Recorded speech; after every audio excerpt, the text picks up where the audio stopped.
আচ্ছা, আজকে আজকে কিছু মানে কথা আমি একটু আলোচনা করি ঠাকুরের বিষয়টা হইলে গিয়া ওই যে নাম যে করি আমরা, নামের মাহাত্ম্যটা কি, নামের অর্থটা কি। হ্যাঁ, আমরা যে এই যে নামটা সবসময় করার জন্য আমরা চেষ্টা করি, বা ঠাকুর শুধু নামের কথা বলছেন যে খুব গতিতে নাম কর, নাম কর। নাম করলে কি হয়?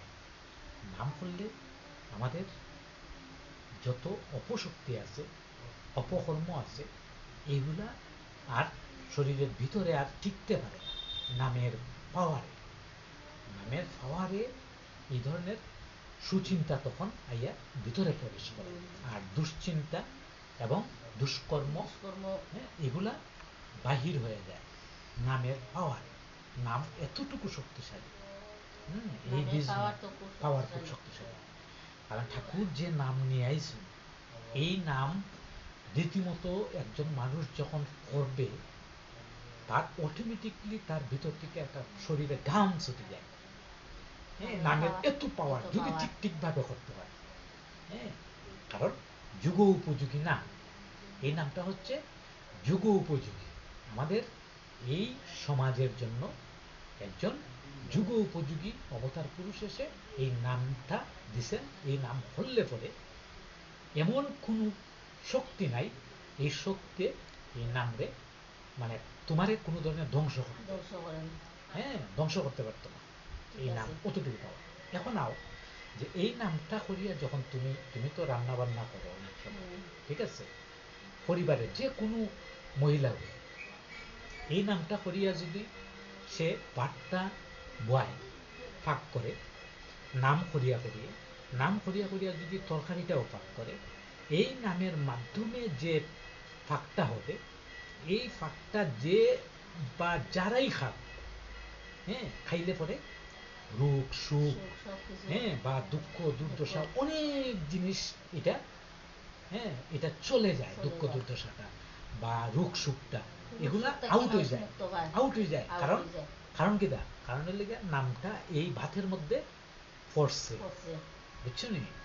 তে এই নাম করিয়া এই জন্য হয়েছে যে নাম করিয়া একজন মা যদি তার ভাগ করে তার সন্তানাদিকে খাবায়, তার স্বামীরে খাবায়, হ্যাঁ, এগুলা এগুলা কিন্তু অনেক সময় রোগ সুখ থেকে অনেক, হ্যাঁ, বিপদ আছে, হ্যাঁ, বিপদ আপদ আছে, এটাও খাইতে যায়।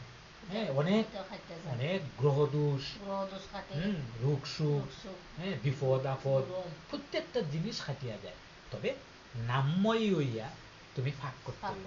কারণ যেহেতু তোমার হাতের উপরে নির্ভর করে পরিবারের একটা মহিলার হাতের উপরে লেগে মঙ্গল অমঙ্গল সবটা পরিবারের সদস্য। কারণ আমরা পুরুষ মানুষ অনেক সময় আমরা বাহিরে থাকি, বাহিরে যাই, আমাদের বিপদ আপদ অনেক কিছু হইতে পারে, কিন্তু যখন এই ঘরটার থেকে যখন আমি যে কোনো জিনিস আমি মুখ দিয়া যাইমু বা নামময় হইয়া আমি যাইমু, আমিও নামময় হইয়া থাকমু, হ্যাঁ, আমার প্রত্যেকটা জিনিসই আমার অমঙ্গল হওয়ার কথা না, আমার মঙ্গল হবে, মঙ্গল হবে। এই জন্য ঠাকুর কইছেন যে সবসময় নামময়ী হয়ে যে কোনো কাজ, শুধু রান্না বান্না না, যে কোনো কর্ম তুমি এই এই নাম যে এতটুকু পাওয়ার, এটা একমাত্র দেখবা যখনই তুমি এই ধরনের কাজ করবা, হ্যাঁ, তখনই প্রত্যেকটা মানুষ খুব সুন্দর হইয়া উঠবে, হ্যাঁ, সুন্দর হইয়া উঠে, এবং তার মন মানসিকতা যেগুলা, মন মানসিকতা খুব সুন্দর হইয়া উঠে। অনেক সময় আমরা চিন্তাটা খাবাই, হ্যাঁ, বা চিন্তা তো আর জানে না আমরা কিতা দিলাম কিতা, তারা তো মার কাছে তারা জান। আমরা এই যে বাচ্চাটাকে যে খাওয়াই খাওয়াই যে খাইটা খাবাই, ওই সঙ্গে এটা নাম বইরা খাওয়ানি উচিত। হ্যাঁ, এটা করলে হয় কি, অনেক সময় তারা ভাবমুখী হয়, ভাবমুখী হইব। এই নামে এই নাম চলা অবস্থায় যখন এই অন্নটা খাইব, ওরাও কিন্তু ভাবমুখী হয়ে ওঠে। কারণ এটা এমন একটা শক্তি। কারণ আমরা অনেক সময় অনেক মানুষ আমরা প্রশ্ন করি না যে সৎসঙ্গীরা বা অনেক মানে যেমন অনেক পাঠ আছে, তারা কেন একজন অধিক্ষিত রাতে খায় না বা এই ধরনের করে না, এটা কিন্তু আমরা প্রায়ই শুনি শুনি কিন্তু বিষয়টা বুঝতেছে না যে আমরা যে কোনো মানুষ যেভাবে পাক করব আর যেভাবে যারে যে জিনিসটা আর তো তুলিয়া দিব, আর ও যদি ও ভাবের অনুযায়ী যেটা খাইব, এই ভাবটা ট্রান্সফার হয় একজন মানুষের কাছে। তখন তোমার ভাব যদি সঠিক থাকে এবং তোমার ভাব যদি সুন্দর থাকে, ভাবমুখী থাকে, নামময়ী থাকে, তাহলে এই ভাবটা আমার কাছে ট্রান্সফার হইব।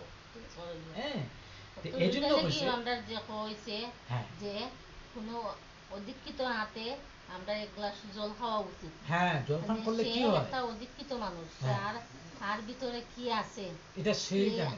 সেই জানে। হ্যাঁ, তাইলে এই জিনিসটা আমরা খাইলে পরে অনেক কাছে ভাব ট্রান্সফার হয়, ভাবটা ভাব ট্রান্সফার হয়। হ্যাঁ, তাই এই জন্য মানে নিজে সুস্থ থাকার জন্য মঙ্গলময়ের কাছে থাকতে হয়, মঙ্গলময়ের চিন্তা করতে হয়, নামময়ী হয়ে চলতে হয়। তখনই এই ভাবটুকু আদান প্রদান হবে, সুন্দরভাবে আদান প্রদান হবে, তখনই একটা পরিবার, পূর্ণ পরিবার তৈরি হয়। তখন ভাবের ভিতর দিয়া মানুষগুলা, পরিবারের প্রতিটি মানুষ, হ্যাঁ, বাড়ে এবং বাঁচে। আর তখনই পরিবারের মঙ্গল, পারিপার্শ্বিকের মঙ্গল, তখনই একটা পূর্ণাঙ্গ মানুষ তৈরি হয়। বুঝছেন? যাই হোক, আজকে অতটুকু আলাপ করলাম। সবাই ভালো থাকুক, সুন্দর থাকুক। জয় গুরু। জয় গুরু।